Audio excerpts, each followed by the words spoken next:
सीएमचे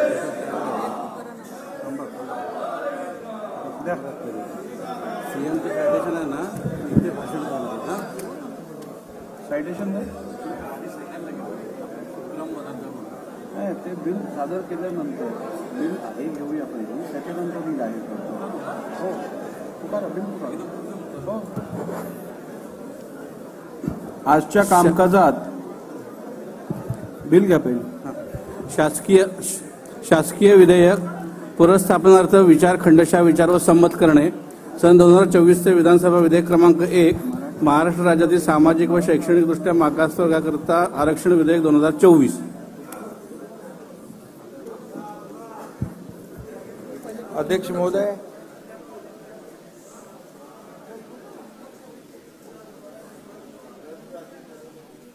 इंट्रोडक्शनचं नाहीये, हे म्हणतो मराठा आरक्षणाचं करू दे ना त्याला इंट्रोड्यूस.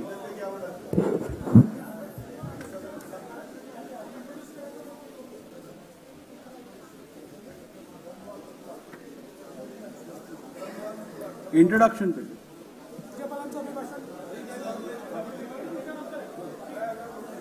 पहिली बिल घे. काय नाही नाना, काय सांग.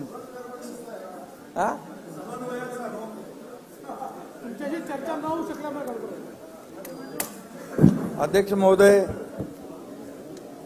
सन 2024 चे विधानसभा विधेयक क्रमांक 1 महाराष्ट्र राज्यातील सामाजिक व शैक्षणिक दृष्ट्या मागास वर्गाकरिता आरक्षण विधेयक 2024 मांडण्यास मला सभागृहाची अनुमती मिळावी.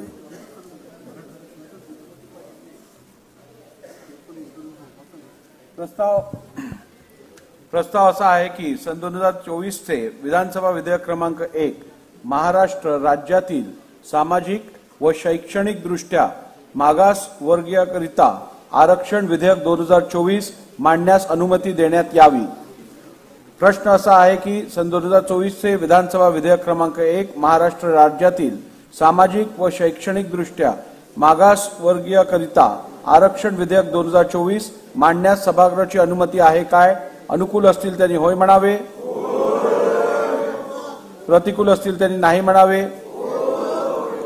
होयचे एकमत आहे, होयचे एकमत आहे. प्रस्ताव संमत झाला.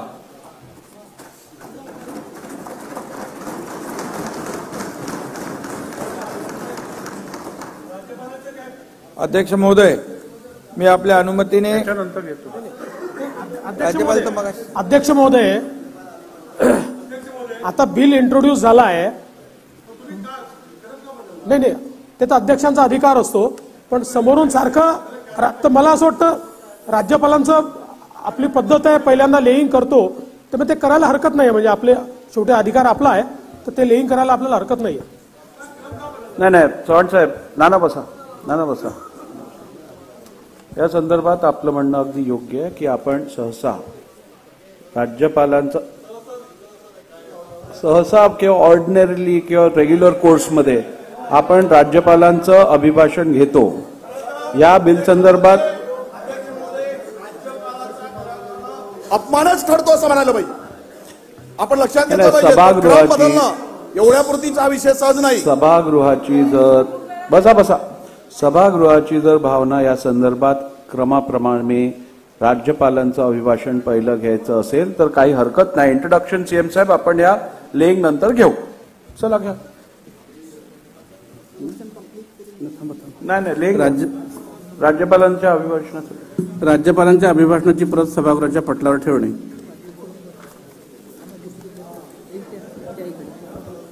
महोदय, मंगळवार दिनांक 20 फेब्रुवारी 2024 रोजी माननीय राज्यपालांनी केलेल्या अभिभाषणाची प्रत मी सभागृहाच्या पटलावर ठेवतो. माननीय राज्यपालांनी केलेल्या अभिभाषणाची प्रत सभागृहाच्या पटलावर ठेवण्यात आली.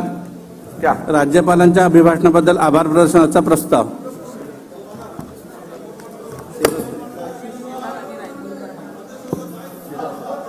बोला शिला सर. सन्माननीय अध्यक्ष महोदय, मी राज्यपालांच्या अभिभाषणावर त्यांच्या अभिनंदनाचा प्रस्ताव या ठिकाणी मांडतो. अनुमोदन कोणाचं?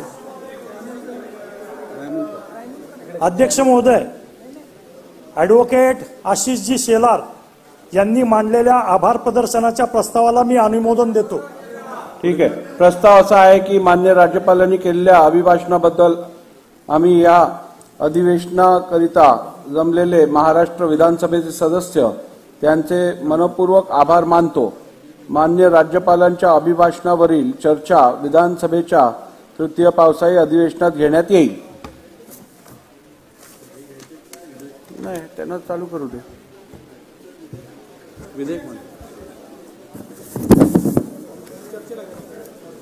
एक मिनिट, मी तेवढं इंट्रोडक्शन कंप्लीट करून घेऊ ना आपण. झालं ना. सन 2023 चे विधानसभा विधेयक क्रमांक 1 महाराष्ट्र राज्यातील सामाजिक व शैक्षणिक दृष्ट्या मागासवर्गीयांकरिता आरक्षण विधेयक 2024 मांडण्यात आले. घ्या. एक मिनिट अध्यक्ष महाराज,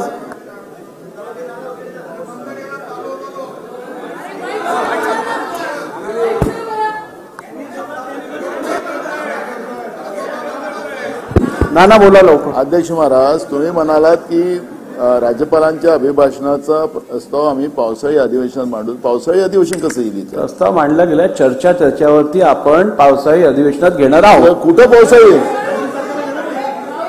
आता जुलैला. अध्यक्ष महाराज, माझं एकदा आम्हाला तो ज्ञानात भर टाका. आपण काही अडचण, अध्यक्ष महाराज आपल्याला अधिकार आहे सगळे, पण मला एक कळायला नको, आपण पावसाळी अधिवेशनात केव्हा जाणार?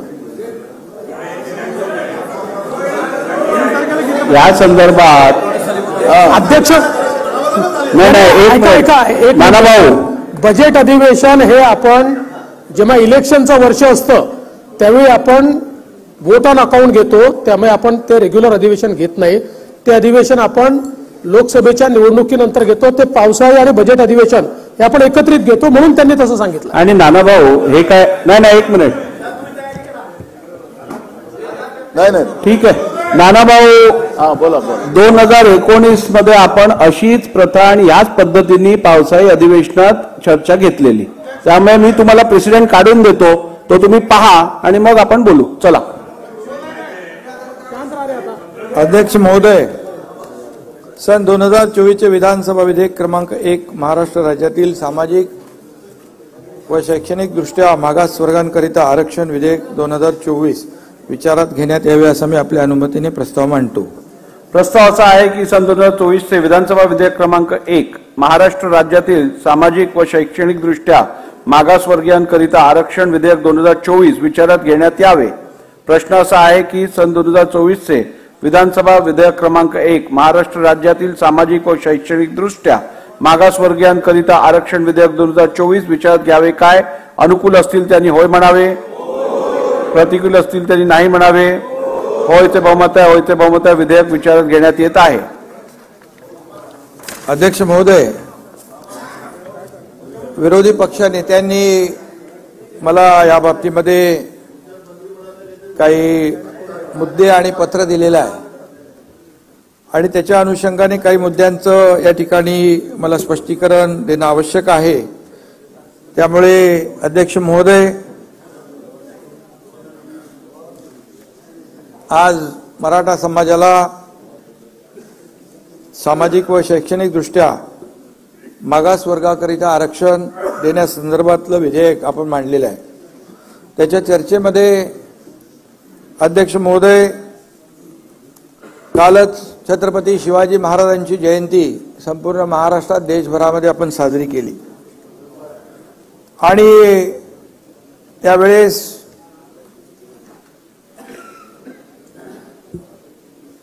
आपण पाहिलं की छत्रपती शिवाजी महाराजांची एक आमच्या दसरा मेळाव्यामध्ये देखील मी शिवाजी महाराजांसमोर नतमस्तक होऊन आपल्याला या मराठा समाज सगळ्यांचाच विषय आहे तो, मराठा समाजाला टिकणारं, कायद्याच्या चौकटीत बसणारं, ओबीसी आणि इतर समाजावर कुठलाही अन्याय न करता, धक्का न लावता आरक्षण देण्याचं एक सगळ्यांचं मत मी त्या ठिकाणी छत्रपती शिवाजी महाराजांसमोर नतमस्तक होऊन शपथ घेतली होती. वस्तुस्थिती होती आणि ते आपण साऱ्या महाराष्ट्राने पाहिलेलं आहे. आणि म्हणून त्यावेळेस मराठा समाजाने आरक्षणासाठी जे काही लढा उभारला होता, जे आंदोलन केलं, तो ऐरणीवर होता. समाजाच्या भावना अत्यंत तीव्र होत्या. मला आणि आपल्या सर्वांनाच त्यांच्या वेदना आणि व्यथांची कल्पना आहे, पुरेपूर जाणीव आहे. आणि राज्यभरामध्ये क्रांती मोर्चे सुरू असताना आरक्षणासाठी झगडणाऱ्या मराठा समाजाची जी काही भावना होती ती आपण जाणून आहोत. मी महाराष्ट्राचा अध्यक्ष महोदय, मुख्यमंत्री आहे. या महाराष्ट्राच्या जनतेच्या आशीर्वादाने, आपल्या सगळ्यांच्या सदिच्छा शुभेच्छांमुळे मी काम करतोय.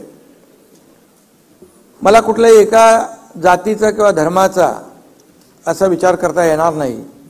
तीच आपण शपथ घेतलेली असते. आणि मराठा समाजाचं आंदोलन जे सुरू होतं, मी त्यावेळेस एका कुठेतरी म्हणालो, या समाजाच्या सारखं इतर कुठल्याही समाजाचं जर आंदोलन आणि ते लढा सुरू असता तरी मी तीच भावना व्यक्त केली असती. आणि म्हणून आपले जे काही इतर समाज बांधव आहेत त्यांच्यावरही कुठे कधी अशा प्रकारचा प्रसंग आला असता तर मुख्यमंत्री म्हणून माझी भूमिका जे मराठा समाजासाठी होती ती त्या समाजासाठी देखील आहे.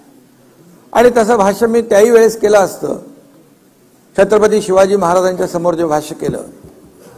आणि म्हणून अध्यक्ष महोदय, आपले आदरणीय लोकप्रिय प्रधानमंत्री मोदी साहेबांचं एक वाक्य आहे, सगळ्यांना सोबत घेऊन काम करायचं, सबका साथ सबका विकास हा मंत्र त्यांनी देशाला दिला आहे. आणि राज्य देखील, या राज्यामध्ये देखील कुठल्याही प्रकारचा दुजाभाव न करता आज सरकार काम करतंय. एखादा समाजाला जर मागासलेपण आलं असेल तर त्यांना समाजाच्या मूळ प्रवाहामध्ये आणणं, मेनस्ट्रीम मध्ये आणणं हे आपलं कर्तव्य आहे सरकार म्हणून. आणि त्यासाठी आवश्यक ते सर्व प्रयत्न करण्यासाठी आपलं सरकार कटिबद्ध आहे. एकाचीच बाजू घ्यायची, दुसऱ्याचा विचार करायचा नाही असं सरकार म्हणून आणि मुख्यमंत्री म्हणून मला देखील करता येणार नाही, याची पुरेपूर जाणीव मला आहे. आणि माझ्याकडून तसं काही चुकून कधी होणारही नाही. आणि म्हणून आज या अधिवेशनाच्या निमित्ताने मी समस्त राज्याला परत एकदा सांगू इच्छितो की ओबीसी बांधव असो किंवा इतर कोणताही समाज असो, आम्ही कोणाच्याही आरक्षणाला धक्का न लावता मराठा समाजाला शैक्षणिक आणि नोकरीतलं आरक्षण देण्याचा निर्णय घेतलेला आहे.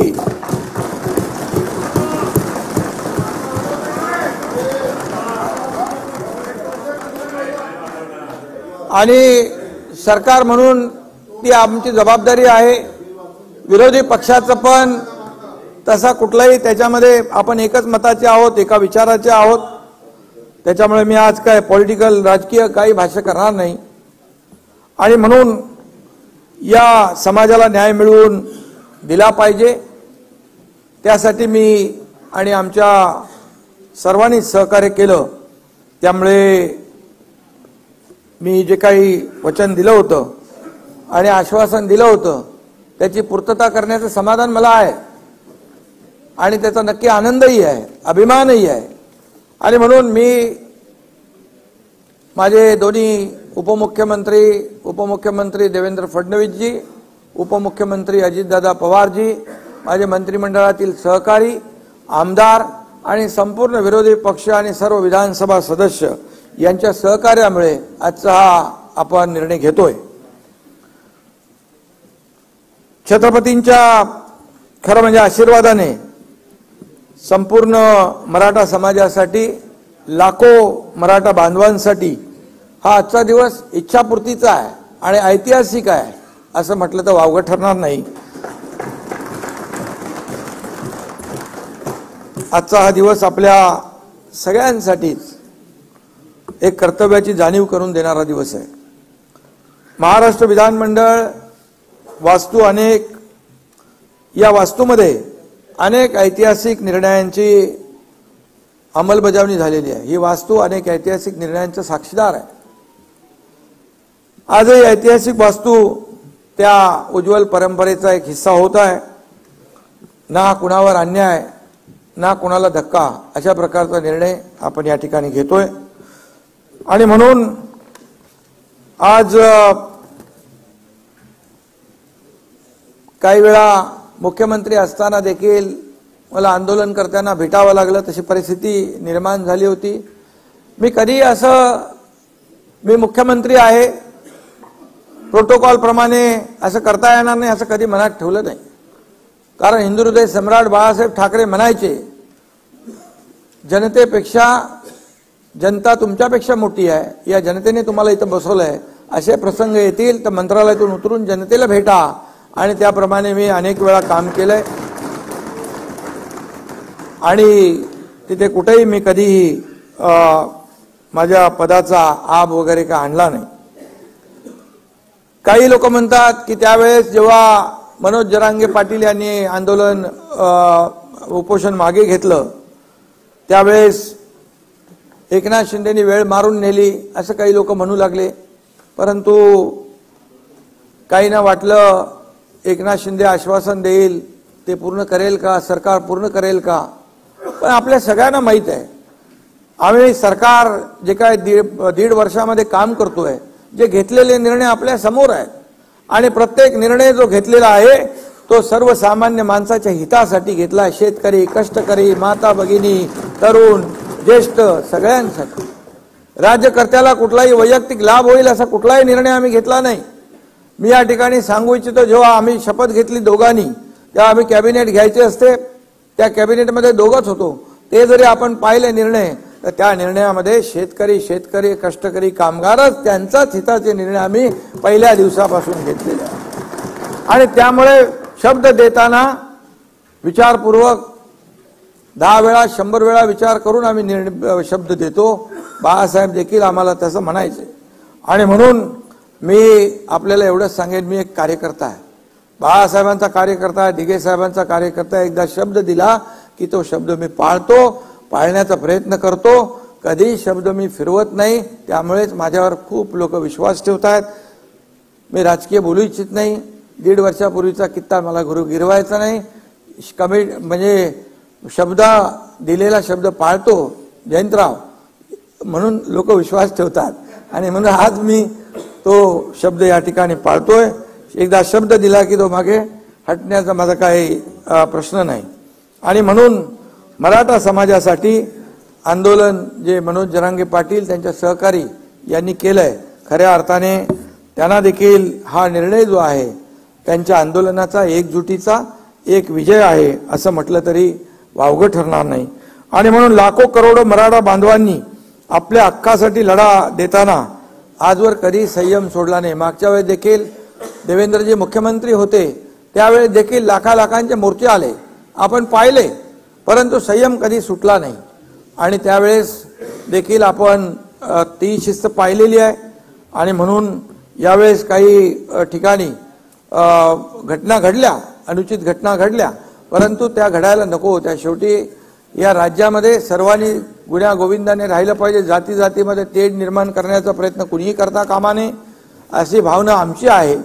आणि म्हणून आज या समाजाने देखील विश्वास ठेवला, त्याबद्दल देखील मी मनोज जरांगे पाटील आणि त्यांचे सहकारी जे आहेत त्यावेळेस उपोषण मागे घेतलं आणि आपल्याला पुढे जे काही निर्णय घेता येतील त्याप्रमाणे आपण पुढची प्रक्रिया सुरू केली. मराठा समाजाचा खऱ्या अर्थाने आणि त्यांच्या मगाशीच म्हणालो एकजूट आणि चिकाटी या आणि लढ्याचा हा विजय आहे. आणि म्हणून यामध्ये आता मी एवढंच सांगेन की मराठा समाजाने गेल्या 5-6 महिन्यात जे काही आंदोलनं केली ते आपल्या सगळ्यांना माहीत आहेत. आणि परंतु त्या आंदोलनाला एक धार प्राप्त झाली होती आणि सगळ्यांनाच आपण पाहिलं की सगळ्यांना त्याची चिंता होती. ही आंदोलनं आपल्या राज्याला किंबहुना आपल्या राज्याच्या विकासाला न परवडणारी आहेत. आणि म्हणूनच मी सुद्धा एक सर्वसामान्य शेतकऱ्याचा मुलगा आहे, मलाही त्याची भावना आहे, त्यांच्या वेदना मलाही समजतात. आम्ही अनेक लोक शेतकऱ्याच्या कुटुंबात जन्माला आलो, म्हणून तर शेतकऱ्यांशी संवाद साधणं, त्यांच्या बांधावर जाणं, शेतकऱ्यांना आज मी दुसरीकडे विषय घेऊ जाऊ इच्छित नाही, परंतु सरकारने आज शेतकऱ्यांसाठी पण खूप मोठे निर्णय घेतलेले आहेत. आणि म्हणून मुख्यमंत्री झाल्यानंतर अनेक आघाड्यांवर काम करावं लागतं, अनेक आंदोलनं येतात, अनेक आता सगळ्यांनाच वाटतं आम्हाला आताच पाहिजे. अनेक वर्षापूर्वीचे प्रलंबित प्रश्न, अनेक वर्षापासूनचे असलेले प्रश्न देखील चुटकीसारखे सुटले पाहिजे अशी भावना असते. पण त्याला काही प्रक्रिया असते, कायदेशीर बाबी असतात. सगळ्या बाबी आपण लक्षात घेऊन त्या सोडवल्या पाहिजेत आणि त्याला वेळही दिला पाहिजे आणि तेवढा संयमही राखला पाहिजे. आणि म्हणून आम्ही मराठा समाजातील विद्यार्थ्यांना शैक्षणिक सवलती, शिक्षणासाठी आर्थिक मदत, त्यांच्यासाठी हॉस्टेल, ही सगळी व्यवस्था आपण केली होती अगोदर.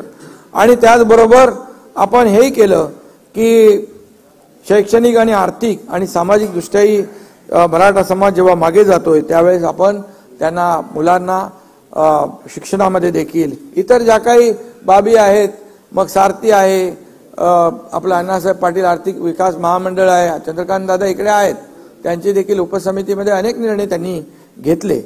आणि म्हणून या समाजाचा मागासलेपण दूर करण्यासाठी आरक्षण मिळवून देणे हाच पर्याय होता. त्यामुळे कोणत्याही परिस्थितीमध्ये आरक्षण मिळवून द्यायचा हा निर्धार आपल्या सगळ्यांचा होता आणि आपल्या सर्व माझ्या सहकाऱ्यांचा होता. नागपूर येथे हिवाळी अधिवेशनात आपण दोन्ही सभागृहांच्या सर्व सदस्यांनी मराठा समाजाला आरक्षणाची कशी गरज आहे हे 3 दिवसाच्या चर्चेमध्ये आपण मांडलं. या सभागृहामध्ये चर्चा झाली, मोठी चर्चा झाली आणि विशेष म्हणजे सर्व सभागृहाची मराठा आरक्षणास मजबूत संमती मिळाल्याने फेब्रुवारी 2024 मध्ये विधिमंडळाचं विशेष अधिवेशन बोलवून या विषयावर कायमस्वरूपी तोडगा काढण्यात येईल अशा प्रकारचं आपण जाहीर भूमिका घेतली. त्यावेळी माझ्यावर काही आरोपही झाले. फेब्रुवारी महिन्यामध्ये लोकसभेची निवडणूक आहे, मग आचारसंहिता लागेल, मग काय होणार, मग कसं होणार. परंतु शेवटी हा सगळा विचार करूनच आपण तो निर्णय घेतला होता आणि म्हणून आज ते अधिवेशन होतंय. आणि म्हणून आजचा दिवस खऱ्या अर्थाने महत्वाचा आहे आणि आज तो दिवस आज आपल्या या मराठा समाजाला आरक्षण देण्यासाठी आपण मुकर्रर केला. त्याप्रमाणे आपण आज तो निर्णय घेतोय. माझ्यासह अध्यक्ष महोदय, देवेंद्रजी, अजितदादा आणि संपूर्ण मंत्रिमंडळ, मी मगाशी देखील म्हटलं 150 दिवस, हे काय 1-2 दिवसामध्ये काम झालेलं नाही, त्याहीपेक्षा जास्तीचे दिवस लागले. 150 दिवस अहोरात्र हे सगळं काम सुरू होतं. प्रशासनातील विशेषतः सामान्य प्रशासन विभाग, राज्य मागासवर्गीय विभाग, सामाजिक न्याय विशेष सहाय्य विभाग, महसूल विभाग, विधी व न्याय विभाग, तसेच वित्त विभागातील आणि गृह विभागातील अधिकाऱ्यांपासून ते अगदी शेवटच्या चतुर्थ श्रेणी कर्मचारी यांनी घेतलेली अपार मेहनत आणि त्यांचं फलित म्हणजे आजचं हे आपलं विधिमंडळाचं अधिवेशन होतंय. आणि यामध्ये जवळपास 3 ते 4 लाख लोक काम करत होते, दिवस रात्र काम करत होते. आपण त्याच्यामध्ये गोखले इन्स्टिट्यूट, टाटा इन्स्टिट्यूट, असे अनेक लोकांची आपण मदत त्यामध्ये घेतलेली आहे. आणि यामध्ये सगळ्यांचं एकच उद्दिष्ट होतं की सर्वांनी मनापासून काम करून हे युद्ध पातळीवर दिवस रात्र 24/7 यामध्ये काम करून आपल्याला या सर्व जो काही उद्देश आहे आपला तो पूर्ण करण्यासाठी अहोरात्र मेहनत घेण्याचं काम या सगळ्यांनी केलं. महाराष्ट्र सरकार पूर्णपणे मराठा समाजाला आरक्षण देण्याच्या बाजूने आपण सगळेजण आहोत. त्याच्यामध्ये मला पुन्हा त्याचा उहापोह करण्याची आवश्यकता नाही. देवेंद्रजी आणि अजित पवार देखील हेच सांगत होते की आपल्याला या मराठा समाजाच्या, कारण एकदा तर देवेंद्रजी मुख्यमंत्री असताना आपण आरक्षण दिलं होतं, त्याच्यामध्ये मी जाणार नाही, आपण ते हायकोर्टमध्ये टिकवलं देखील, पण दुर्दैवाने सुप्रीम कोर्टामध्ये ते रद्द झालं. पण आपलं ठरलेलं आहे मगाशी, त्यामुळे त्याच्यावर मी जास्त भाष्य करू इच्छित नाही. आणि त्या अडचणी ज्या आहेत त्या दूर झाल्या पाहिजेत. त्यामध्ये या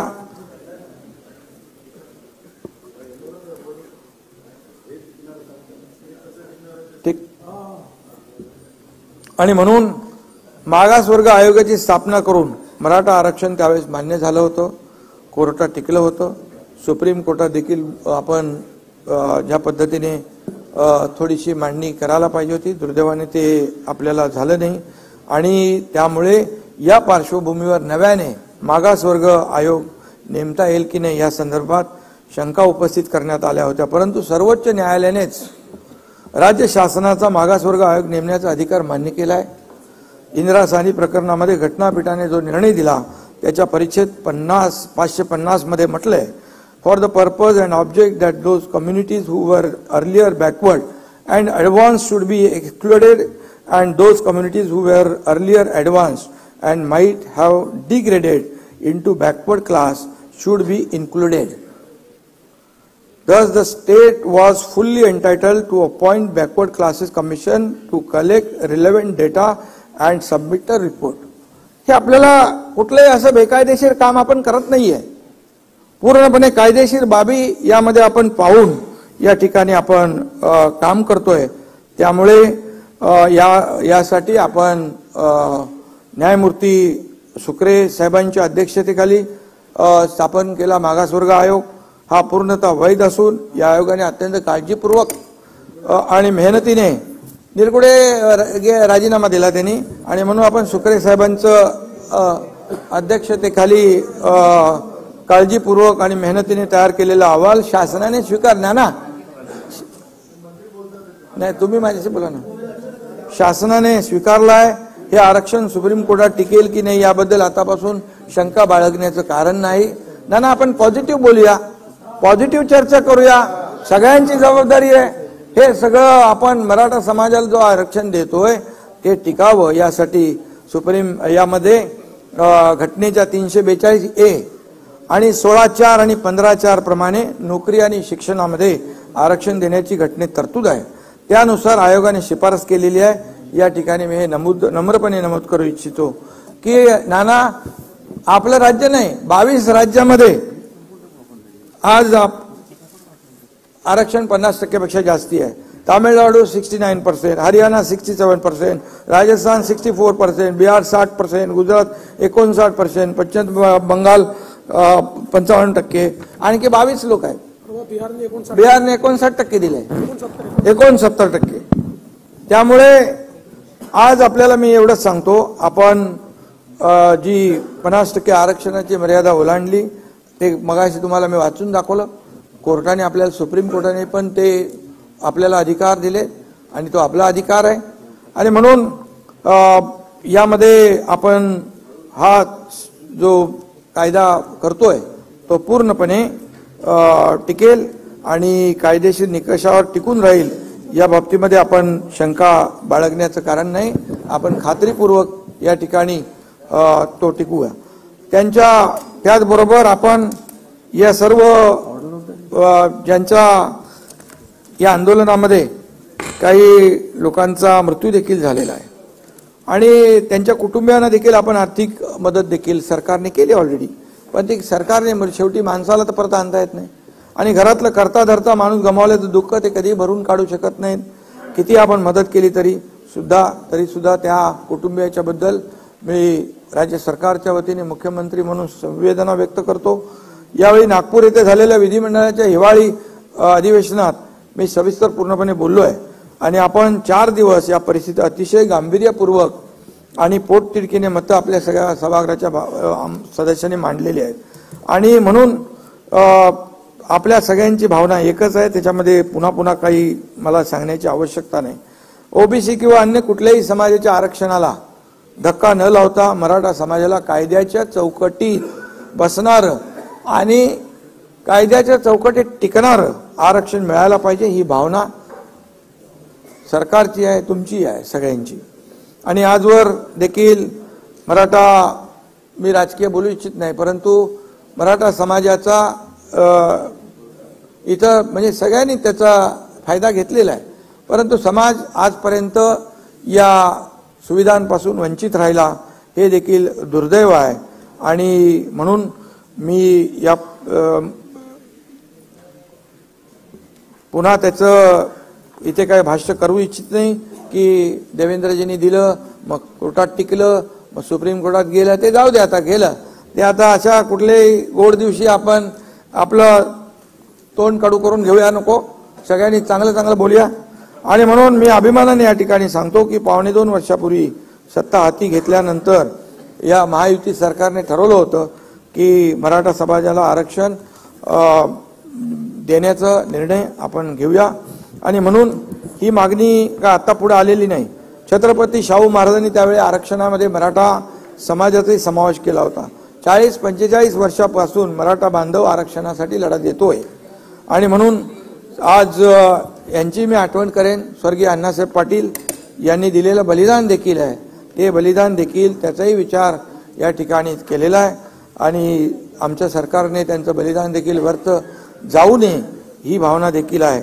आणि म्हणून काही वर्षापूर्वी खूप मोठे मोर्चेही झाले. 56 आपल्याच काळामध्ये तेव्हा 56 क्रांती मोर्चे राज्यामध्ये निघाले. आम्ही सगळे त्याचे साक्षीदार, आपणही साक्षीदार होतात. आणि त्यामध्ये गेल्या सरकारमध्ये तर छत्रपती संभाजीराजे यांनी देखील आझाद मैदानावर आमरण उपोषण केलं होतं. त्यांच्याशी देखील चर्चा करून मराठा आरक्षणासाठी जे जे काही करता येईल, म्हणजे आरक्षण देण्यापूर्वी जे काही करता येईल त्यांना ओबीसी प्रमाणे सवलती देणं, मुलांना शिक्षणामध्ये सवलती देणं, नोकऱ्यांमध्ये जे काय आपण सारथी अण्णासाहेब पाटील आर्थिक विकास महामंडळ त्याच्यातून आपण मदत करणं, हे आपण त्याप्रमाणे करत होतो. आणि काही निर्णय घेतले पण आपण. त्यांनी देखील त्यावेळेस म्हटलं होतं की सर्वात आधी मराठा समाज हा सामाजिक आणि शैक्षणिक मागास कसा आहे हे सिद्ध करावं लागेल. कोर्टाने त्यांना मागास नाही फॉरवर्ड म्हटलं होतं. आणि म्हणून पूर्णपणे या सगळ्या बाबींचा विचार करून या ठिकाणी आम्ही काम केलंय. आणि म्हणून सप्टेंबर 2022 मध्ये चंद्रकांत दादा यांच्यावर उपसमितीची जबाबदारी आपण दिली आणि त्यांनी देखील ऑगस्ट 22 मध्ये अधिसंख्य पदांची निर्मिती आपण केली. आणि 21 सप्टेंबर 2022 रोजी शासन निर्णय करून त्यामध्ये देखील त्याची अंमलबजावणी केली. त्यावेळी देखील ते सोपं नव्हतं. जवळपास 5,000 लोक, 5,000 तरुण ज्यांचं सिलेक्शन झालं होतं परंतु त्यांना अपॉइंटमेंट मिळाली नव्हती, ते देखील आपल्या सरकारने त्यांना अपॉइंटमेंट दिली.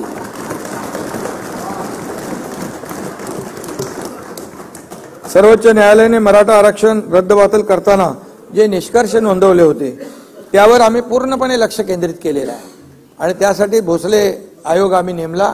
भोसले आयोगाने, जस्टिस भोसले आयोगाने त्याच्यावर पूर्ण अभ्यास केला आणि ज्या काही त्रुटी आहेत त्या पूर्णपणे, त्याच्यात ज्या काही ऑब्झर्वेशन नोंदलेल्या आहेत त्या सगळ्याची पूर्ण बारीक सारीक माहिती आपण घेतली. आणि त्यामुळे राज्य मागासवर्ग आयोगाचे गठन करून मराठा समाजाचे मागासलेपण सिद्ध करण्यासाठी फेर सर्वेक्षण करून एम्पिरिकल डेटा संकलित करण्याचा निर्णय आपण घेतला. खरं तर हे सगळं आता कोणी करायला पाहिजे होतं, काय कोणी केलं नाही याच्यात मी जात नाही, कारण आज आपला आचारसंहिता आपण घालून घेतली आहे. पत्राचं आहे ना, ते चालू आहे ना, पत्राचं उत्तर आहे. आणि म्हणून ते चालू आहे ना, तुम्हाला देतो. आणि म्हणून यामध्ये सर्वोच्च न्यायालयात क्युरेटिव्ह पिटिशन वर देखील सुनावणी झाली. त्यात देखील राज्य सरकारच्या बाजूने भक्कमपणे बाजू मांडण्यात येईल. त्यामध्ये देखील आता आज आपण हे देतोच आहे. त्यामुळे मराठा आरक्षणाच्या बाजूने युक्तिवाद करण्यासाठी राज्य सरकारच्या वतीने सिनियर काउन्सिलची देखील आपण फौज उभी केलेली आहे. त्यामध्ये ज्येष्ठ विधिज्ञ नाना हरीश साळवे साहेब, मुकुल रोदगी आणि तुषार मेहता आपले सॉलिसिटर जनरल आणि असे आत्माराम नाडकर्णी, पटवालिया, विजयसिंग थोरात, साखरे, शेखर जगताप, वैभव सुखदरे, अक्षय शिंदे आदी सांगतो म्हणजे तुम्हाला लक्षात असं. आणि या लोकांनी अगोदरच्या सरकारमध्ये पण काम केलं, असं आपण काही त्यांना हे डावललं नाही. उच्च न्यायालयात मराठा आरक्षणाची बाजू सक्षमपणे मांडणाऱ्या विधिज्ञांचीही या कामी मदत घेतली जाते आहे. ते पण आपले मदत करतात. टास्क फोर्स देखील स्थापन केलाय. उच्च न्यायालय आणि सर्वोच्च न्यायालय आणि इतर न्यायालयीन पातळीवरही मराठा समाजाचे आरक्षण कसं टिकून राहील याबाबत शासन आणि आयोगात समन्वय राखण्यासाठी निवृत्त न्यायाधीश दिलीप भोसले यांच्या अध्यक्षतेखाली समिती नेमली आहे. या समितीमध्ये निवृत्त न्यायाधीश मारुती गायकवाड, न्यायमूर्ती संदीप शिंदे यांचे सल्लागार म्हणून नियुक्ती केली आणि त्यांच्याशी देखील सातत्याने संवाद या ठिकाणी सुरू आहे. मराठा समाजाच्या आरक्षणाच्या मागणीवर चर्चा करण्यासाठी तसेच मराठा आरक्षण व सुविधा मंत्रिमंडळ उपसमिती, मुख्य सचिव तसेच मान्य मुख्य न्यायमूर्ती श्री दिलीप भोसले यांच्या अध्यक्षतेखाली सल्लागार मंडळाच्या एकूण 50 बैठका झाल्या. आणि दरम्यान मराठा समाजाचे सामाजिक व शैक्षणिक मागासलेपण तपासणी करण्यासाठी 13 नोव्हेंबर 2023 रोजी राज्य मागासवर्ग आयोगाला टर्म्स ऑफ रेफरन्स निश्चित करून देण्यात आले. राज्य मागासवर्ग आयोगास तातडीने 367 कोटी रुपये उपलब्ध करून देण्यात आले. आयोगाच्या पुण्यातील कार्यालयात देखील वाढीव जागा पाहिजे होती, ती दिली. आवश्यक ती सगळी साधन सामग्री संसाधनं त्याला उपलब्ध करून दिली. नमुना सर्वेक्षण न करता सर्वोच्च म्हणजे सॅम्पल सर्वे न करता सर्वोच्च न्यायालयाने जे काही इम्पिरिकल डेटा गोळा करण्याचं जे काही त्याच्यामध्ये त्रुटीमध्ये आलं होतं ते मोठं शिवधनुष्य उचलायचं होतं आणि त्यामुळे सर्वेक्षण अचूक आणि निष्पक्षपणे वैज्ञानिक प्रोफेशनल पद्धतीने होणं गरजेचं होतं. त्यासाठी Gokhale institute of politics and economics Pune IIPS यासारख्या नामांकित संस्थांची मदत देखील घेण्यात आली.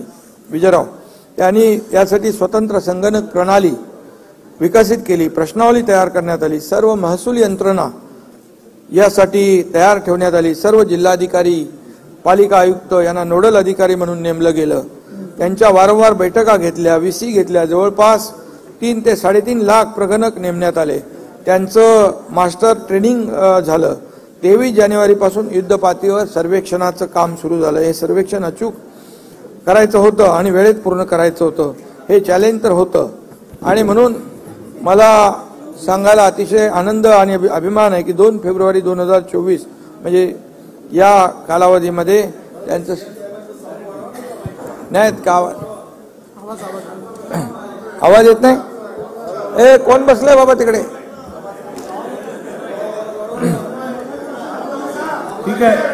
ठीक आहे करूया. आवाज वाढलेला आहे.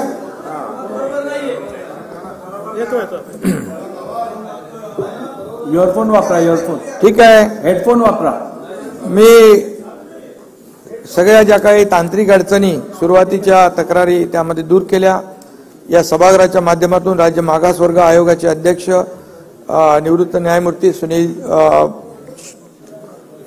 सुकरे साहेब, मागासवर्ग आयोगाचे सर्व सदस्य, गोखले इन्स्टिट्यूट आणि ज्यांनी हा गोवर्धन पर्वत उचलला ते सर्व प्रगणक, महसूल यंत्रणा, अगदी थेट सरपंच, तलाठी यांच्यापर्यंत सर्वांचेच मी मनापासून आभार मानतो. त्यांना मनापासून धन्यवाद देखील देतो. हे काम निश्चितच जबाबदारीचं आणि आव्हानात्मक होतं. एखाद्या समाजाला न्याय देण्याचं काम 16 फेब्रुवारी रोजी माननीय सुनील सुकरे साहेबांनी हा अहवाल वर्षा येथे आम्हाला सुपूर्द केला. आज सकाळी राज्य मंत्रिमंडळ बैठकीत तो मांडण्यात येऊन त्यावर चर्चाही झाली आणि यामध्ये आमचे सहकारी दोन्ही उपमुख्यमंत्री, इतर मंत्री सर्वजण उपस्थित होते आणि हा तिढा सोडवण्यासाठी या सगळ्यांचं सहकार्य मिळालं हे मला या ठिकाणी नम्रपणे सांगितलं पाहिजे. सुप्रीम कोर्टाने आरक्षण रद्द करताना ज्या त्रुटी निदर्शनात आणून दिल्या त्या दूर करण्याच्या प्रयत्नावर यामध्ये भर दिलेला आहे.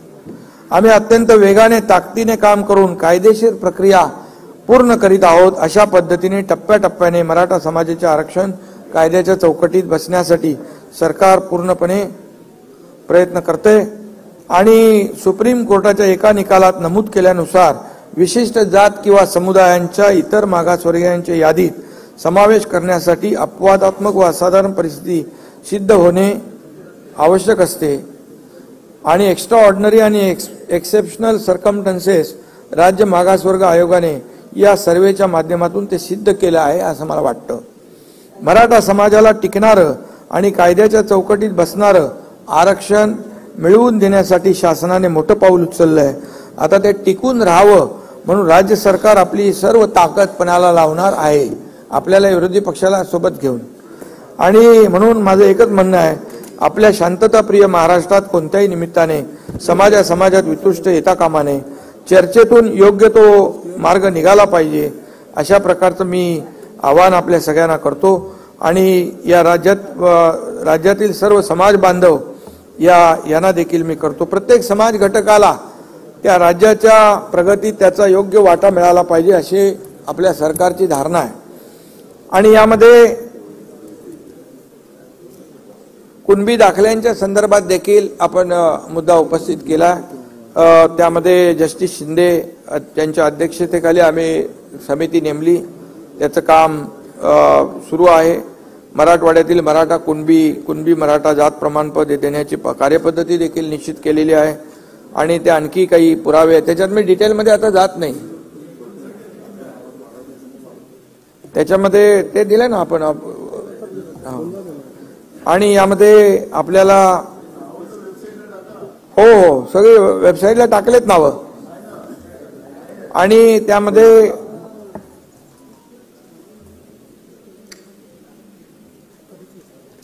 अधिसूचना आपण जी काढली होती त्या अधिसूचनेमध्ये अधिसूचना देखील संपूर्णपणे मराठा समाजाच्या नेत्यांनी पूर्ण वाचली होती आणि त्या अधिसूचनेमध्ये आता अधिसूचना काढल्यानंतर 16 तारखेपर्यंत त्याला सूचना हरकती होत्या आणि नाना 6 लाख हरकती आलेल्या आहेत. तर आता 6 लाख हरकतीची छाननी सुरू आहे आणि छाननी सुरू असल्यामुळे त्याची योग्य ती प्रक्रिया पूर्ण करून कंप्लीट प्रोसेस पूर्ण करून त्यावर सरकार योग्य तो निर्णय घेईल.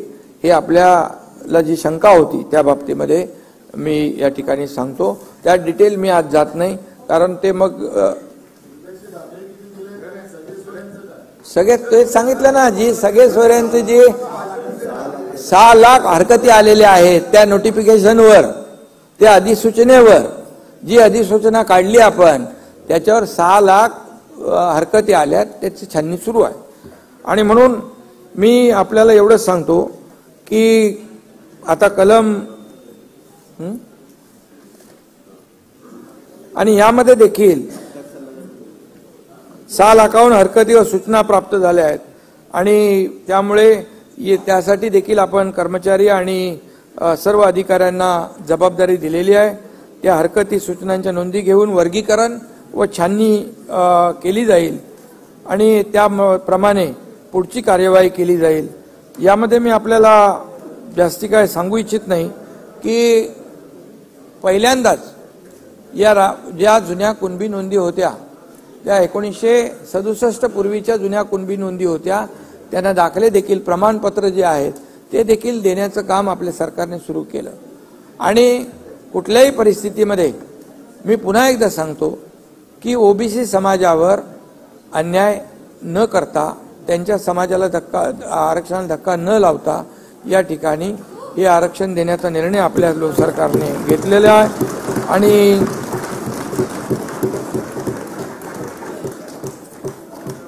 आणि मी डिटेलमध्ये आता त्याच्यामध्ये जाऊ इच्छित नाही. जो कायदाच आहे 2000चा कायदा त्याचे 2012ला रूल्स झाले नोटिफिकेशन पण आपण काढले त्याच्या आधारावर केलं. या कायद्यामध्ये याच्यामध्ये नियमामध्ये सुटसुटीतपणा स्पष्टता आणण्यासाठी आपण ते केलंय. तुम्ही ते पूर्ण नीट वाचून बघा. त्या वाचून बघितल्यानंतर तुम्हाला ते कळेल की ते नोटिफिकेशन काय आहे आणि त्या नोटिफिकेशनवर पूर्णपणे आज 6 लाख आक्षेप आलेले आहेत आणि त्यामुळे त्याच्यावर पूर्ण छाननी केली जाईल.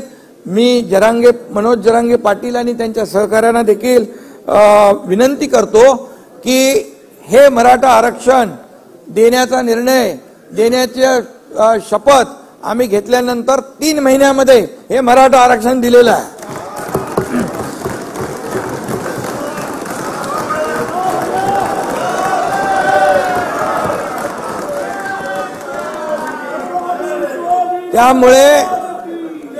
त्यामुळे मी जे आज ज्यांच्या मनामध्ये गैरसमज आहे तो बिलकुल दूर करा. हे आरक्षण टिकण्यासाठी ज्या बाबींवर सर्वेक्षण व्हायला पाहिजे त्या डिटेलमध्ये मी जात नाही. अल्पभूधारक लँडलेस त्याचं कच्चं घर आत्महत्या केलेले आहेत ऊसतोड कर्मचारी आहे मोलमजुरी करणारी आपली भगिनी आहे डबेवाले आहेत किती सगळ्या माथाडी आहेत सगळे त्याच्यामध्ये आलेले आहेत. आणि त्यामुळे हा डिटेल सर्वे आहे. हा सॅम्पल सर्वे नाही हा एक्सटेन्सिव्ह सर्वे आहे. हा पूर्णपणे डीप मध्ये जाऊन सर्वे केलेला आहे आणि त्यामुळे 2 कोटीच्या वरती त्याचा आकडा आहे माझ्याकडे 2.5 कोटी लोकांपर्यंत जाऊन 4 लाख लोकांनी हे काम केलेलं आहे. त्यामुळे हे मराठा आरक्षण टिकणारच. आणि जसं मी म्हटलं की आणि आम्ही न्यायालयाला पटवून देऊ की हा मराठा समाजामध्ये काही लोक पुढारलेले आहेत एवढे पुढारलेले आहेत आणि एवढे मागासलेले आहेत आणि म्हणून त्यांच्यावर अन्याय होऊ नये म्हणून सरकारने हा निर्णय घेतलेला आहे. आणि जसं आणि तुम्ही पण येऊ शकता इकडे. आणि म्हणून यामध्ये विश्वास ठेवा जे आरक्षणासाठी जे काय आणखी आंदोलन सुरू आहेत त्याने देखील विश्वास ठेवावा. सरकार कुठलाही दुजाभाव करणार नाही आणि सरकार कायद्याच्या चौकटीमध्ये बसून पूर्णपणे हे आरक्षण देतंय. आणि जे मगाशी म्हटलं की जे नोटिफिकेशन आपण काढलेलं आहे या पुन्हा एकदा मी सांगतो नाना विजय भाऊ, नोटिफिकेशनवर 6 लाख हरकती आलेल्या आहेत. घाई गडबडीमध्ये कुठलंही नोटिफिकेशन फायनल करणं हे जनतेच्या हिताचं नाही. ती फसवणूक आम्ही कोणाची करणार नाही. त्याच्यावर पूर्ण प्रक्रिया करून छाननी करून त्याच्यावर देखील सरकार योग्य तो निर्णय घेईल. आणि म्हणून आंदोलनकर्त्यांना देखील मला विनंती करायची आहे, जसं सरकार बोलतं तसा निर्णय घेतं हे मराठा आरक्षणाच्या वरून आजच्या निर्णयावरून त्यांनी देखील समजून घेतलं पाहिजे आणि संयम राखला पाहिजे. कारण आणि शेवटी समाज आणि सरकार असं काय वेगळं आम्ही मानत नाही. आणि म्हणून यामध्ये ज्यांच्यावर गुन्हे दाखल झाले होते, जे किरकोळ म्हणजे लोकशाहीमध्ये आपण आंदोलन करतो त्याप्रमाणे आंदोलन ज्यांनी केलं त्यांचे पण आम्ही गुन्हे मागे घेतले. ज्यांनी मालमत्तेचं नुकसान केलंय, ज्यांनी कोणाला इजा केलेली आहे, हे तात्काळ आपल्याला त्याचं वर्गीकरण आपण केलेलं आहे. आणि म्हणून जे आम्ही बोलतोय ते सरकारने केलेलं आहे, करून दाखवलेलं आहे. आणि त्यामुळे आंदोलनकर्त्यांनी देखील सरकारवर विश्वास ठेवण्याची आवश्यकता आहे, संयम बाळगण्याची आवश्यकता आहे. आणि म्हणून मी आपल्या सगळ्यांच्या वतीने जे आज मराठा समाजाला आरक्षण देण्याचा जसा निर्णय आपल्या सरकारने घेतला तसा निर्णय इतर जे काही मुद्दे आहेत त्या बाबतीत देखील सकारात्मक पद्धतीने घेईल, कुठल्याही समाजावर अन्याय न करता.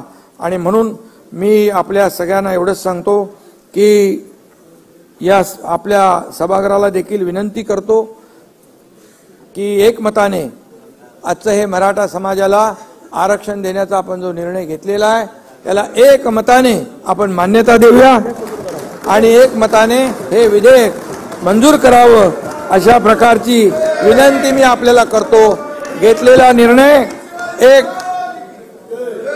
निर्णय अतिशय धाडसी निर्णय आहे, ऐतिहासिक निर्णय आहे आणि हा टिकणारा निर्णय आहे.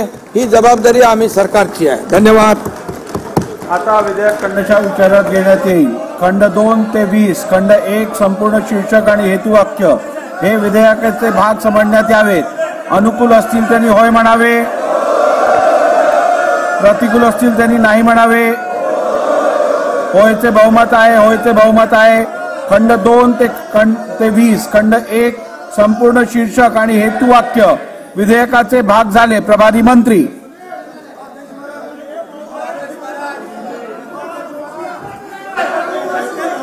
अध्यक्ष महोदय 2004 चे विधानसभा विधेयक क्रमांक 1 महाराष्ट्र राज्यातील सामाजिक व शैक्षणिक दृष्ट्या मागासवर्गाकरिता आरक्षण विधेयक 2024 संमत करावे असे मी आपल्या अनुमतीने प्रस्ताव मांडतो. प्रस्ताव असा आहे की सन 2024 चे विधानसभा विधेयक क्रमांक 1 महाराष्ट्र राज्यातील सामाजिक व शैक्षणिक दृष्ट्या मागासवर्गीयांकरिता आरक्षण विधेयक 2024 संमत करावे. प्रश्न असा आहे की सन 2024 चे विधानसभा विधेयक क्रमांक 1 महाराष्ट्र राज्यातील सामाजिक व शैक्षणिक दृष्ट्या मागासवर्गीयांकरिता आरक्षण विधेयक 2024 संमत करावे. अनुकूल असतील त्यांनी होय म्हणावे, प्रतिकूल असतील त्यांनी नाही म्हणावे. होयचे बहुमत आहे, होयचे बहुमत आहे. विधेयक संमत झाले. ठीक आहे. भुजबळ साहेब 2 मिनिटं बसा, 2 मिनिटं बसा. अध्यक्ष महोदय माझी विनंती आहे, आपण बहुमत म्हटलंय पण त्यांचंही याला पाठिंबा आहे, त्यामुळे सभागृहाने एकमताने केलं. विरोधी पक्षनेते आपण आपलं काय मत आहे सांग. एकमताने केलं पाहिजे. अध्यक्ष महोदय, माननीय उपमुख्यमंत्री महोदयांनी जो प्रस्ताव या ठिकाणी आणलेला सांगितलं आहे, खरं तर यामध्ये कुणाचाही विरोध असण्याचं कारण नाही. मराठा समाजाला आरक्षण दिलं गेलं पाहिजे ही पूर्वीपासून आमची भूमिका होती, आमच्या सर्वांची भूमिका होती. त्यामध्ये कुणाचाही काही विरोध नव्हता. त्यामुळे बहुमत म्हणू नका, याला एकमत म्हणा, आमची त्याला तयारी आहे. काय नाही. अध्यक्ष महोदय 1 मिनिट मध्ये बोलू द्या ना. आता झालं ना, त्याला बोलू द्या ना. आता तुम्हाला विचारलेलं बहुमत आहे की एकमत आहे? तुम्ही एकमत सांगितलं, आता मला घोषणा करू दे ना एकमताची. होयचे एकमत आहे, त्यामुळे हे विधेयक एकमताने संमत झाले आहे असं मी घोषित करतो. चला पुढे. नाही झालं ना, आता पुढे जाऊ. ठीक आहे. आपण बसून घ्या. भुजबळ साहेब बसून घ्या. भुजबळ साहेब तुम्हाला बोलायचं आहे ना, बसून घ्या, त्यानंतर बोला. मला बोलू दे, मग आपण बसा. बोला. बसा. बघा, सहसा आपण शोक प्रस्ताव बैठकीच्या शेवटी घेतो, परंतु हे विधेयक आता सन्माननीय मुख्यमंत्र्यांना वरच्या सभागृहातही मांडायचं आहे. आणि शोक प्रस्तावाच्या वेळी त्यांनी उपस्थित राहणं पण अपेक्षित आहे. त्यामुळे मी पहिली शोकप्रस्ताव घेणार आणि त्यानंतर उर्वरित कामकाज आपण घेऊ. शोक प्रस्ताव द्या. थांबा. शोकप्रस्तावानंतर मी पुढील प्रमाणे शोकप्रस्ताव मांडतो. श्री अनिल कलजेराव बाबर, विधानसभा सदस्य, श्रीमती रजनी शंकरराव सातव, माजी विधानसभा सदस्य व माजी राज्यमंत्री, सर्वश्री वल्लभ दत्तात्रय बेनके, शरद रामगोंडा पाटील, मधुकर तुळशीराम बेदरकर व श्री श्रीकांत कृष्णाजी सरमळकर, माजी विधानसभा सदस्य यांच्या दुःखद निधनाबद्दल हे सभागृह अतीव्र दुःख व्यक्त करते. कैलासवासी अनिल कलजेराव बाबर यांचा जन्म 7 जानेवारी 1950 रोजी सातारा जिल्ह्यात कराड तालुक्यातील रेठरे बुद्रुक येथे झाला. त्यांचे शिक्षण BA पर्यंत झाले होते. कैलासवासी बाबर यांनी जीवन प्रबोधिनी शिक्षण संस्था व मॉडर्न एज्युकेशन संस्थेचे संस्थापक संचालक म्हणून कार्य केले होते. त्यांनी रयत शिक्षण संस्था तसेच शिक्षण सहाय्यक मंडळाचे सदस्य म्हणूनही कार्य केले होते. कैलासवासी बाबर यांनी यशवंत सहकारी साखर कारखाना, खानापूर तालुका सहकारी सूतगिरणी तसेच खानापूर तालुका खरेदी विक्री संघ, श्रीनाथ नागरी सहकारी पतसंस्था, सांगली जिल्हा मध्यवर्ती सहकारी बँकेचे संचालक म्हणून उत्तम कार्य केले होते.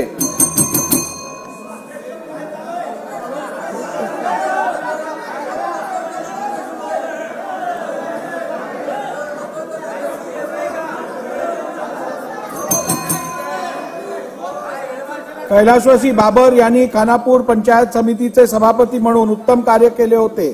ते सन 1990, 1999, 2014 व 2019 असे 4 वेळा सांगली जिल्ह्यातील खानापूर आटपाडी मतदारसंघातून महाराष्ट्र विधानसभेवर निवडून आले होते. विधिमंडळाच्या अनेक समितींवर त्यांनी काम केले होते. अशा या ज्येष्ठ समाजसेवकाचे बुधवार दिनांक 31 जानेवारी 2024 रोजी दुःखद निधन झाले. कैलासवासी रजनी शंकरराव सातव यांचा जन्म 13 जुलै 1949 रोजी पुणे येथे झाला. त्यांचे शिक्षण BSc LLB पर्यंत झाले होते.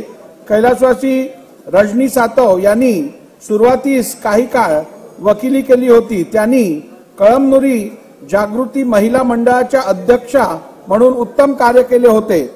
राज्य महिला आयोगाच्या अध्यक्ष म्हणूनही त्यांनी कार्य केले होते. महिला आणि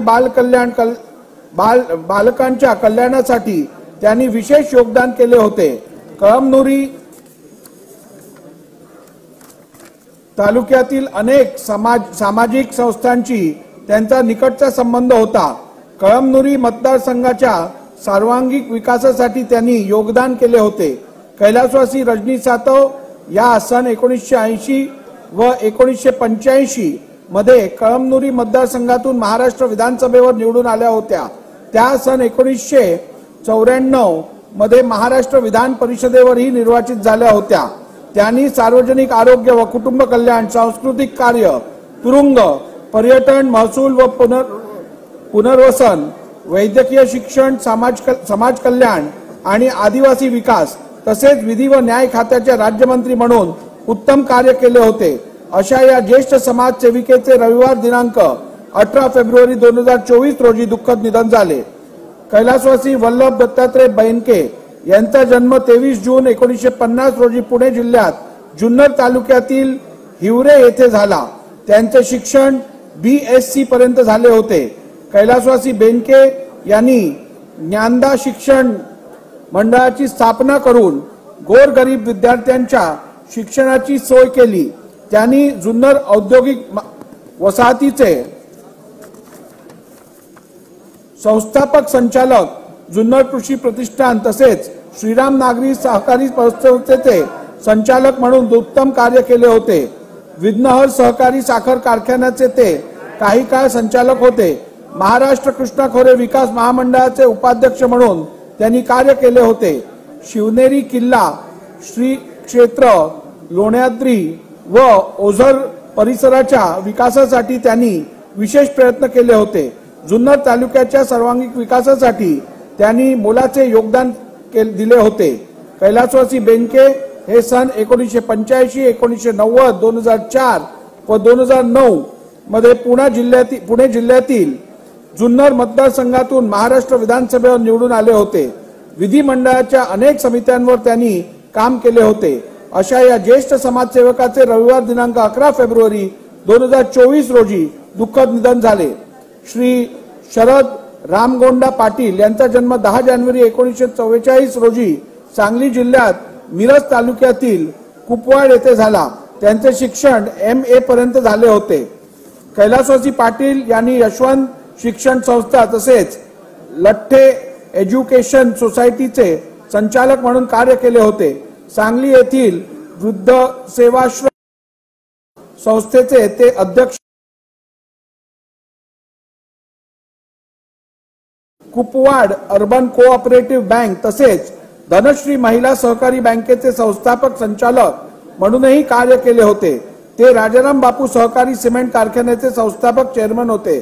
कैलासवासी पाटील सन 1979 ते 1990 या कालावधीत मिरज पंचायत समितीचे सदस्य तसेच काही काळ सांगली जिल्हा परिषदेचे सदस्य होते.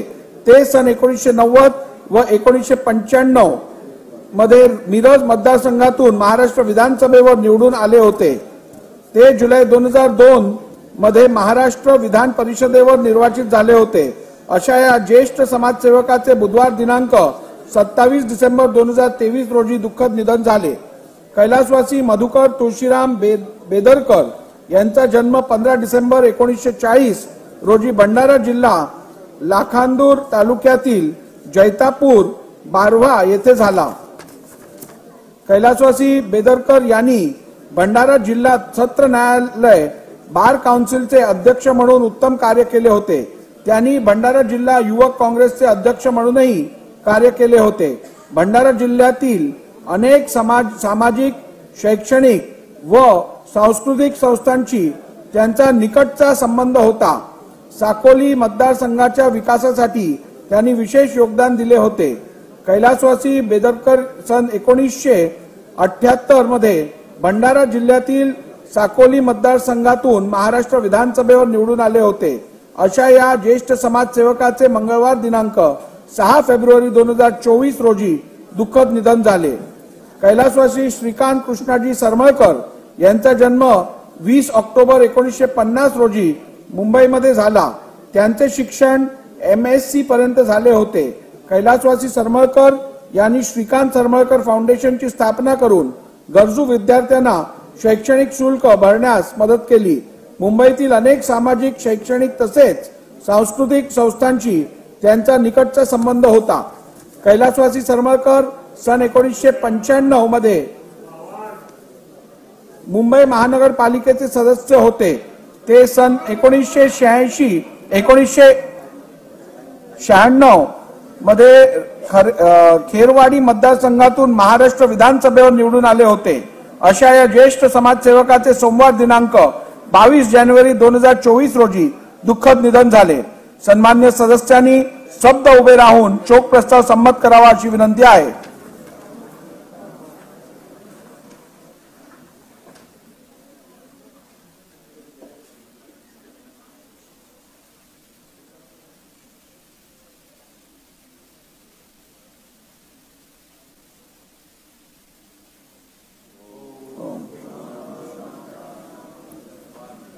सदस्यांनी खाली बसावे. शोक प्रस्ताव संमत करण्यात आला आहे. प्रस्तावाची एक प्रत व विधान मंडळाचे स्मृतिपत्र शोकाकुल कुटुंबाकडे पाठवण्यात येईल. अध्यक्षांनी विधानसभा सदस्याच्या सदस्यत्वाच्या राजीनाम्याबाबतची घोषणा करणे. महाराष्ट्र विधानसभा नियम 299(2) च्या तरतुदींना अनुसरून मी सभागृहास कळवितो की श्री अशोकराव शंकरराव चव्हाण विधानसभा सदस्य यांनी महाराष्ट्र विधानसभेतील त्यांच्या जागेचा दिलेला राजीनामा मी दिनांक 12 फेब्रुवारी 2024 रोजी मध्यान्हपूर्व स्वीकारलेला आहे. अध्यादेश सभागृहाच्या पटलावर ठेवणे. माननीय मुख्यमंत्री. भारताच्या संविधानाच्या अनुच्छेद 213(2) क अन्वये सन 2024 चा महाराष्ट्र अध्यादेश क्रमांक 2 मुंबई महानगरपालिका सुधारणा अध्यादेश 2024 सभागृहासमोर ठेवतो. अध्यादेश सभागृहासमोर ठेवण्यात आला. माननीय सहकार मंत्री. महोदय, मी आपल्या अनुमतीने भारताच्या संविधानाच्या अनुच्छेद 213(2)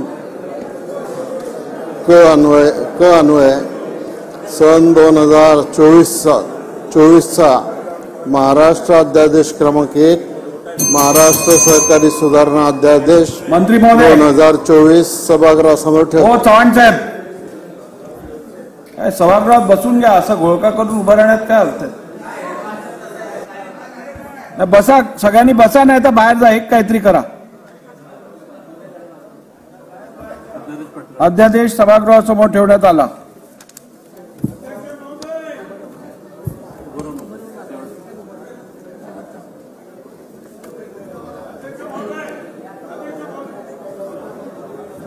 अध्यक्ष महोदय, आज मराठा समाजाला वेगळं आरक्षण देण्याचा ठराव मंजूर झाला, त्याबद्दल मला विरोधावरती बोलू शकत नाही. आपल्याला काय मुद्दा मांडायचा आहे का? त्याबद्दल मला विरोध करायचा नाही की म्हणून आम्ही सांगतो वेगळं आरक्षण द्या, वेगळं आरक्षण द्या. पण आज अध्यक्ष महोदय, ज्या जरांगेचा उल्लेख माननीय मुख्यमंत्र्यांनी केला, अहो ते सतत धमक्या देतात, याला टपकविल, त्याला टपकविल. मला स्वतःला धमकी.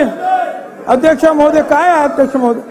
आणि अध्यक्ष महोदय, एवढंच नाही तर छत्रपती शिवरायांच्या पुतळ्याखाली बसून महाराष्ट्राच्या मुख्यमंत्र्यांना, उपमुख्यमंत्र्यांनी आम्हाला तर नेहमीच देतात, अहो आईवरून शिव्या.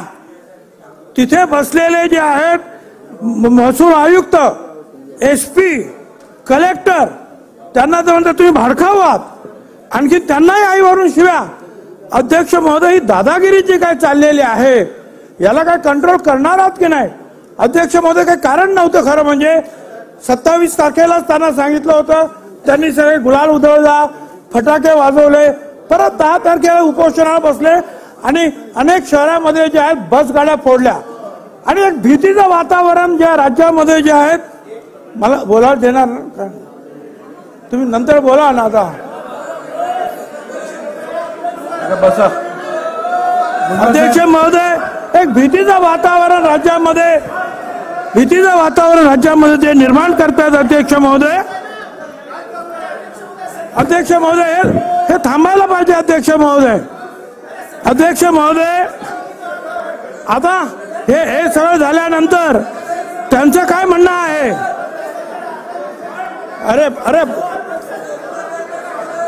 भुजबळ साहेब, तुम्ही माझ्याकडे बघून बोला ना. काय अध्यक्ष महोदय, माझा आवाज तर मोठा करा मग.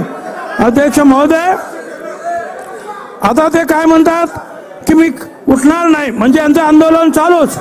आपण मराठा समाजाला वेगळं आरक्षण द्यायचा ठराव केला तरी आरक्षण म्हणजे यांचं चालू. यांच्यावर काय बोललं की आम्हाला ते धमकी देणार. अध्यक्ष महोदय, आता त्यांचं म्हणणं की आम्हाला हे आरक्षण नको, आम्हाला ओबीसीतच आरक्षण द्या. अध्यक्ष महोदय, त्यांची दादागिरी आणि जी काही खोटेपणा आहे तो त्यांच्याच बरोबर काम करणारे भंडारा डोंगरावरचे अजय महाराज बारसकर हे जे महाराज आहेत, त्यांनी सुद्धा आता स्पष्टपणे सांगितलंय समाज मीडिया माध्यमातून की हे जे आहेत हे ग्रस्त ऐकणारे नाही. साहेब आपण 1 मिनिट बसा, 1 मिनिट बसा. मला बोलायला येत नाही. भुजबळ साहेब, आपण आपल्या सुरक्षेसंदर्भात चिंता व्यक्त केली, त्याची मी नोंद घेतलेली आहे. जर का आपल्याला कुठच्याही प्रकारच्या जीवहानीची संभावना वाटत असेल तर त्या संदर्भातली चिंता आपण व्यक्त करणं रास्त आहे. सभागृहासमोर आपण जी चिंता व्यक्त केली आहे त्याची नोंद घेतली गेली आहे. शासनाने या विषयाची गंभीर नोंद घेऊन उचित उपाययोजना करावी. अध्यक्ष महोदय, हे आंदोलन सुरू असताना ते आपण काही बोललो की ताबडतोब धमकी देणार. ते म्हणतात की आम्हाला ओबीसी मध्ये आरक्षण द्या. हे आजचा जो ठराव त्यांना मंजूर नाही. अध्यक्ष महोदय, ते बारसकर महाराज ते सुद्धा तेच सांगतात. त्यांनी एक काल जे क्लिपिंग दाखवली त्याच्यामध्ये एक बबनराव वाळेकर साहेब मला बोलू दे. अध्यक्ष महोदय, मांडलं तुम्ही, आता किती अजून मांडलं? नाही 30 सेकंदात संपवा, 30 सेकंदात संपवा. 30 मिनिटात संपवतो. 30 मिनिटांमध्ये लवकर संपवा, आता संपवा. तर अध्यक्ष महोदय जे आहेत त्यांनी सुद्धा सांगितलं की हे जे आहे यांचा मारुतीचा शेपूट वाढतच जाणार. हे शिवीगाळ करतात. ते बारसकर महाराज त्यांना समजायला गेले. तुकाराम महाराजांच्या डोंगरावर येते त्यांचे वंशज ते म्हणतात. ठीक आहे भुजबळ साहेब, झालं बस. 30 सेकंद दिले, संपले. आता बसा. सभागृहावरील कामकाज आता संपले आहे. राज्यपालांकडून पुढील प्रमाणे संदेश आला आहे. मी रमेश बैस, महाराष्ट्राचे राज्यपाल, भारताच्या संविधानाच्या अनुच्छेद 174 खंड 2 उपखंड क द्वारा मला प्रदान आलेल्या अधिकारांचा वापर करून याद्वारे मंगळवार दिनांक 20 फेब्रुवारी 2024 रोजी होणाऱ्या सभागृहाच्या बैठकीच्या समाप्तीबरोबरच महाराष्ट्र विधानसभेचे अधिवेशन संस्थगित करीत आहे. यानुसार विधानसभेचे अधिवेशन आता संस्थगित झाल्याचे मी जाहीर करतो. राष्ट्रगीत.